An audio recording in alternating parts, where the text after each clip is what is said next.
ಸಂದರ್ಭ ಕನ್ನಡ ನ್ಯೂಸ್ ಅರ್ಪಿಸುವ ಎಲ್ಲೆಲ್ಲೂ ಸಂಗೀತವೇ. ಈ ಪ್ರೀತಿಗಾಗಿ ಚಪ್ಪಾಳೆಗಾಗಿ.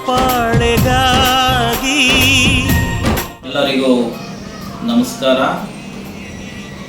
ನಾನು ಚಿಕ್ಕಣ್ಣ ಡಿಪಿ, ಕಾವ್ಯನಾಮ ದಾಪೂಚಿ, ಲೇಖಕರು ಹಾಗೂ ಉಪನ್ಯಾಸಕರು. ದಿನಾಂಕ 30/5/2024 ಕ್ರೇಜಿ ಸ್ಟಾರ್ ವಿ ರವಿಚಂದ್ರನ್ ಅವರ ಹುಟ್ಟುಹಬ್ಬ ಇರುವುದರಿಂದ ಅವರ ಹುಟ್ಟುಹಬ್ಬಕ್ಕೆ ಶುಭಾಶಯಗಳನ್ನು ಕೋರುತ್ತಿದ್ದೇನೆ. ಎಲ್ಲರಿಗೂ ಮತ್ತೊಮ್ಮೆ ನಮಸ್ಕಾರಗಳು.